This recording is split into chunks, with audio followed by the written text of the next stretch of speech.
வாழ்க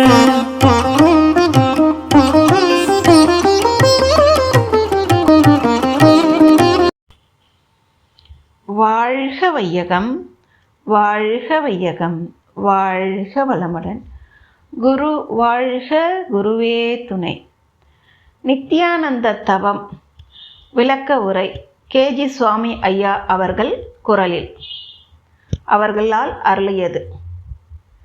நம் அருட்தந்தை அவர்கள் சமீப காலமாக இந்த நித்யானந்த தவத்தை ஏற்படுத்தி அதை அதிகமாக வலியுறுத்துகிறார்கள். என்ன அந்த நித்யானந்த தவத்தில் அப்படி ஒரு விசேஷம்? அதை பற்றி தெரிந்து கொள்வோம். நித்யானந்த தவம் இது ஒரு பகுபதம், பிரிக்கப்படக்கூடிய வார்த்தை. தவத்தை நிறுத்திவிட்டீர்கள் என்றால் நித்யானந்தம் என்று வருகிறது.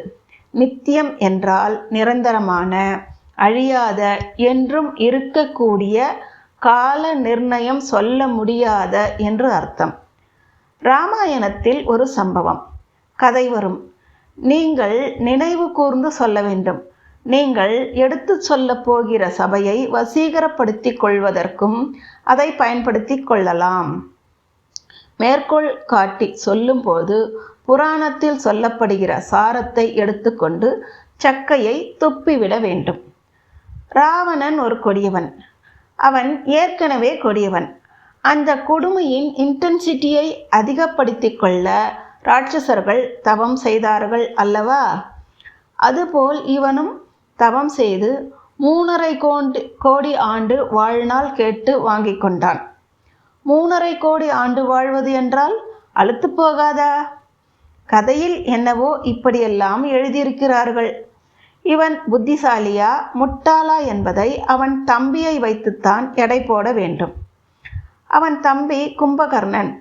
2 பேரும் ஒரே சமயத்தில் உட்கார்ந்தார்கள் தவம் செய்வதற்கு. ஒரே தெய்வத்தை வேண்டி தவம் செய்தார்கள். அவன் என்ன கேட்டான் என்றால் நித்திய தத்துவம். தத்துவம் என்றால் இந்த இடத்தில் ஆற்றல், எதிரிகளை வெல்லக்கூடிய, யாராலும் ஜெயிக்க முடியாத ஒரு ஆற்றல். நித்தியம் என்றால் என்றைக்கும் இருக்கக்கூடிய, யாராலும் அழிக்கப்பட முடியாத ஒரு ஆற்றல் வேண்டும் என்று கேட்கவில்லை, கேட்க நினைத்தான். இது தேவர்களுக்கெல்லாம் தெரிந்து போய்விட்டது. உடனே அவர்கள் அங்கே ஓடி இங்கே ஓடி ஏதாவது பண்ணியாக வேண்டும் என்று சரஸ்வதி காலில் விழுந்து, நீங்கள் அவன் நாக்கில் விழுந்து கொஞ்சம் வார்த்தையை மாற்றிவிடு. சரி என்று அந்த அம்மா அவன் நாக்கில் வந்து உட்கார்ந்தார்கள். ஆவதும் பெண்ணாலே, அழிவதும் பெண்ணாலே. இங்கே ஆவது பாருங்க. அவன் தவம் இருந்து வரம் கேட்கும் பொழுது ஒரு நாக்கை ஒரு சுண்டு சுட்டினாங்க. அவன் நித்திரை தத்துவம் கொடு என்று சொல்லிவிட்டான். அதற்கென்ன கொடுத்தேன் என்றார். அவன் அப்பவே தூங்க ஆரம்பித்து விட்டான். என்ன கேட்க நினைத்தான் என்பதை மட்டும் நாம் நினைவுபடுத்தி கொள்வோம். என்றைக்கும் அழியாத ஒரு ஆற்றலை கொடு என்று அர்த்தம். நித்தியம் என்றால் ஃபாரெவர் என்று அர்த்தம். ஆனந்தம் என்றால் என்ன? ஆனந்தம் என்றால் சந்தோஷம். ஆனந்தம், சந்தோஷம் என்றால் இது வேண்டுமா? நமக்கு மகிழ்ச்சி வேண்டுமா? சந்தோஷம் வேண்டாம். மகிழ்ச்சிக்கும் சந்தோஷத்துக்கும் என்ன வித்தியாசம் இருக்கிறது? சந்தோஷத்தையும் பிரிக்கலாம். பகுபதம் சம் கூட்டல் தோஷம். பந்தம் என்றால் உறவு, பந்தி என்றால் உறவினன். உறவினர்கள் எல்லாம் எப்படி இருக்கிறார்கள்? வந்து உட்கார்ந்து சாப்பிட்டு விட்டு ஏப்பம் விட்டு போவதற்குத்தான் இருக்கிறார்கள். ஆனால் கொண்டு வந்து கொடுப்பதற்கு என்று ஒருத்தர் இருக்கிறார். அவர்தான் சம்பந்தி. நல்ல உறவுக்காரர் யார் என்றால் சம்பந்தி தான். சம் கூட்டல் பந்தி, நல்ல உறவுக்காரர். சம் என்றால் நல்ல. இப்போ சந்தோஷத்துக்கு வருவோம். அது மனநிலை. எப்படிப்பட்ட மனநிலை என்றால் குற்றத்தில் சிறந்தது, மோசமானது என்று அர்த்தமில்லை. சற்றே பரவாயில்லை, வைத்துக்கொள்ளலாம் என்று எடுத்துக்கொள்ளலாம். ஏனென்றால் மகிழ்ச்சிதான் என்றாலும் அந்த சந்தோஷத்தில் ஒரு குற்றம் இருக்கிறது. அந்த நேரம் இறைவனை மறந்து விடுகிறோம். சந்தோஷம் என்று வந்தால் இறைவனை மறந்து விட வேண்டியது. கஷ்டம் என்று வந்தால் இறைவனை கூப்பிட வேண்டியது. என்ன இருந்தாலும் அது ஒரு உணர்ச்சி நிலை, எமோஷனல் மூடில் அது ஒன்று. ஆகவே ஆனந்தம் என்றால் சந்தோஷம் இல்லை, கலப்பே இல்லாதது, நித்தியம், ஃபாரெவர் ஆனந்தம் வேண்டும் என்று நாம் இறைவனை கேட்கிறோம். வார்த்தையை மாற்றி போட்டுவிட்டால் அர்த்தம் வித்தியாசப்படும். ஆனந்தம் பகுபதம் எப்படி பிரிக்கலாம்? ஆண் கூட்டல் அந்தம் என்று பிரிக்கலாம். இரண்டு வார்த்தைகளுமே ஆன்மீக வார்த்தைகள்தான். ஆண் என்றால் ஆன்மா என்று ஒரு பொருளும், ஆண் என்றால் அந்த ஆன்மாவை உடைய மனிதன் என்று ஒரு பொருளும் உண்டு. நேற்று மகரிஷிகளை சென்று தரிசனம் செய்தபோது அவர் ஆன்மா என்பதை கருமையம் என்று விளங்கிக் கொள்ள வேண்டும் என்று சொன்னார்கள். ஆனால் இதுவரைக்கும் நாம் ஆன்மா என்ற வார்த்தைக்கு கொள்ளக்கூடிய அர்த்தம் என்ன? உயிர். ஆன்மா உயிர். ஆன்மாவுக்கும் உயிருக்கும் வித்தியாசம் என்ன என்று கேட்கும் பொழுது அது சமஸ்கிருதம், இது தமிழ் என்று பதில் சொல்லலாம். அப்படி இல்லை, இன்னும் ஆழமாக போக வேண்டும். கருமையம். இறைநிலையில் தொடங்கி இதுவரைக்கும் வந்த பிரபஞ்ச சரித்திரம் அத்தனையும் அடக்கமாக இருக்கிறது, ஒவ்வொரு ஆன்மாவிலும், ஒவ்வொரு கருமையத்திலும். ஆகவே அந்த ஆன்மா கருமையத்தை உடையவன் மனிதன். இறைநிலையில் இருந்து இன்று வரைக்கும் ஒவ்வொருவரிடமும் இருக்கக்கூடிய இறைநிலையின் சரித்திரம் ஒவ்வொருவரிடமும் ஒன்றாகத்தானே இருக்க வேண்டும். ஒன்றாகத்தான் இருக்கிறது. பஞ்சபூதம் வரைக்கும் அந்த சரித்திரம் ஒன்றாகத்தான் இருக்கிறது. ஒரே பதிவுதான், நல்ல பதிவு. அது மேல் நோக்கு வேகம், முன்னேற்றம், அதாவது கலங்கத்தை ஏற்படுத்தி கொள்ளாது. மேலும் மேலும் இறைநிலை என்ன ஆச்சு? தொடக்கத்தில் இறைநிலை என்ன ஆச்சு? இறைத்துகளாச்சு. எது இறைத்துகளாச்சு? இறைநிலை தெய்வம் இறைத்துகள் ஆச்சு. இறைநிலை எவ்வளவு பெரியது, இறைத்துகள் எவ்வளவு சிறியது. ஆகவே சிறியது பெரியதாக துடிக்கிறது, முற்படுகிறது. அதற்கான உள்ளாற்றல் அந்த இறைத்துகளிலேயே இருக்கிறது. அது கூட இல்லாமல் சூழ்ந்து இருக்கக்கூடிய சுத்தவெளியானது அதை கம்ப்ரஸ் பண்ணி, அது கம்ப்ரஷன் இஸ் டிப்ரெஷன் என்று சொல்வார்கள். அதுவே தன்னை விரித்து கொள்ளக்கூடிய ஆற்றலை தருவதும் அதுதான். இது நிரந்தரம்.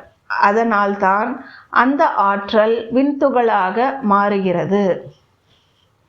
அந்த விண்துகள் காற்று, நெருப்பு, நீர், நிலம் என்று படிப்படியாக மேல்நிலை உயர்வு, சிறப்பு, தங்குதடை இல்லாமல் காலம் நீளம் வேண்டுமானால் நமக்கு பெரிதாகவோ சிறிதாகவோ இருக்கலாம். ஆனால் தங்குதடை இல்லாமல் பஞ்சபூதங்கள் வரைக்கும் வருகிறது. அதன் பின் அதே உள்ளாற்றல் தன்னை முழுமை நோக்கி உயர்த்தி கொள்ள துடிக்கிற உள்ளாற்றல் ஜீவனாக மாறுகிறது. அதாவது இதுவரைக்கும் இல்லாத ஒரு சிறப்பு, பஞ்சபூதத்தில் இல்லாத ஒரு சிறப்பு. பஞ்சபூதம் எதற்கும் இன்னொரு பூதம் இருப்பது தெரியாது, தான் இருப்பதும் தெரியாது. பஞ்சபூதம் எதற்கும் இன்னொரு பூதம் இருப்பது தெரியாது, தான் இருப்பதும் தெரியாது. அந்த மேன்மைதான் இப்பொழுது வருகிறது, உணர்தல் என்பதாக. ஜீவன் என்றால் என்ன? ஜீவனுக்கும் பூதத்துக்கும் என்ன வித்தியாசம்? பஞ்சபூதம் கூட்டல் உணர்தல் கூட்டல் ஜீவன். நாம் தான் இன்னொன்று இருப்பதை தெரிந்து கொள்ளலாம். தெரிந்து கொண்டு என்ன பண்ண போகிறோம் என்றால், ஏதோ நாம் மட்டும் இல்லை, இன்னும் ஏகப்பட்ட விஷயம் இருக்குது என்று அந்த தன்முனைப்பு அங்கேயே அருந்து போகும். தோன்றிய இடத்திலேயே தன்முனைப்பு அருந்து போகும்.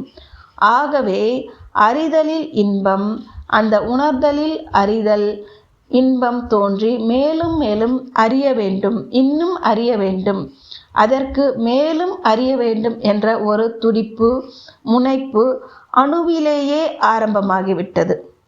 முதல் ஜீவனிடத்தில் ஆரம்பமாகிவிட்டது. அமீபா தாவரம் என்று சொல்வார்கள்.